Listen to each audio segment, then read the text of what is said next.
Good morning everyone. Welcome back to our NEET IIT JEE Chemistry YouTube channel. In today's class we are going to discuss inorganic chemistry. JEE Mains 2026 का question solve करेंगे और question is calculate number of sigma bonds and lone pair electron on central atom of XeO6-4। तो ये क्या है, structure किसका है, ये इसको बोलते हैं हम परजिनेट आयन। परजिनेट आयन। सबसे पहले हमें यहाँ पे हाइब्रिडाइजेशन कैलकुलेट करना होगा, तो इसका सॉल्यूशन देखते हैं। हमें इसका निकालना है हाइब्रिडाइजेशन, ये निकालना है सबसे पहले हाइब्रिडाइजेशन। हाइब्रिडाइजेशन निकालने के लिए सबसे पहले हमें n की वैल्यू पता होनी चाहिए, जिसको बोलते हैं हम steric number.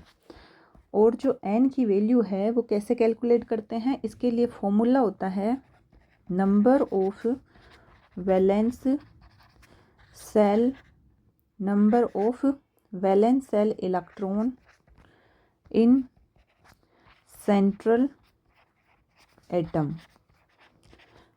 Number of valence shell electron in central atom plus इसके बाद होता है नंबर ऑफ यूनिवेलेंट एटम और group, number of univalent atom और group, then plus minus charge divided by होता है 2। तो फॉर्मूला क्या है, number of valence shell electron in central atom plus number of univalent atom और group plus minus charge divided by 2। अगर किसी ion पे चार्ज प्लस में है तो हमें वो करना होगा सब्सट्रैक्ट, और अगर कहीं माइनस चार्ज है तो उस वैल्यू को करना होगा ऐड, इस फॉर्मूले में जब स्टेरिक नंबर कैलकुलेट करते हैं। अगर हमें steric number n equal to value मिलती है, ये है स्टेरिक नंबर और ये है हाइब्रिडाइजेशन। अगर n की वैल्यू हमें 2 मिलती है तो हाइब्रिडाइजेशन होगा sp। इसके बाद में अगर n की वैल्यू हमें 3 मिलती है तो हाइब्रिडाइजेशन आता है sp2। 4 मिलती है तो हाइब्रिडाइजेशन होता है sp3। 5 अगर वैल्यू मिलती है तो हाइब्रिडाइजेशन होता है sp3d।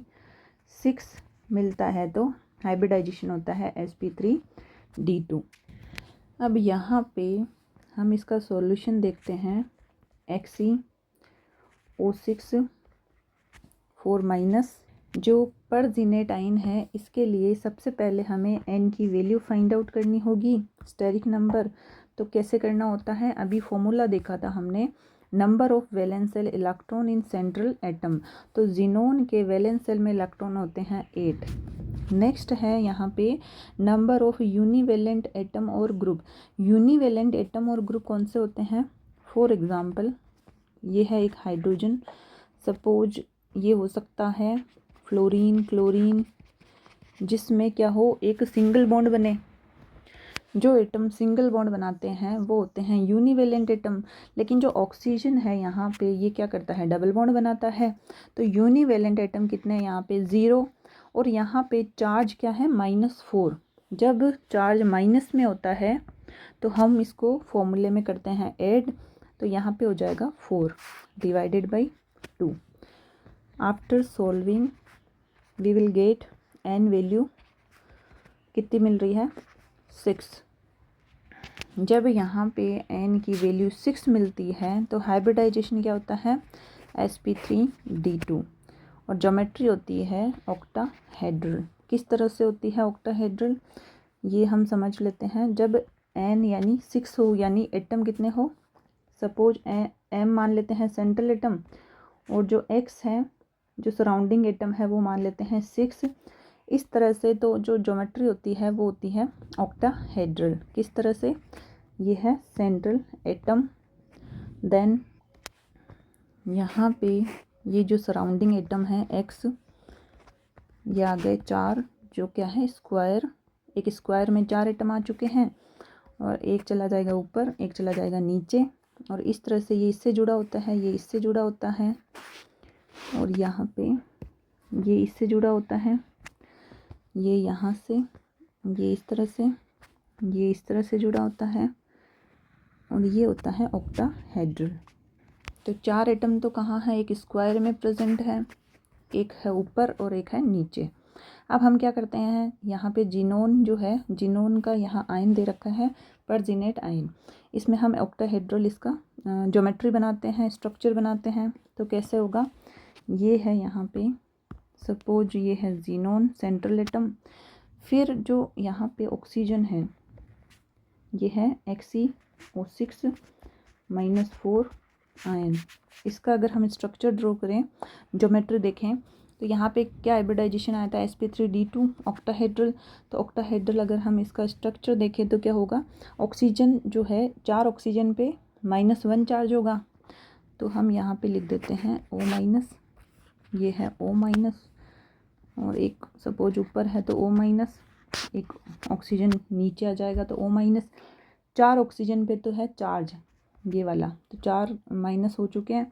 अब बचे हुए ऑक्सीजन क्या करेंगे, डबल बॉन्ड बनाएंगे, क्योंकि ऑक्सीजन क्या करता है, डबल बॉन्ड बनाता है इस तरह से।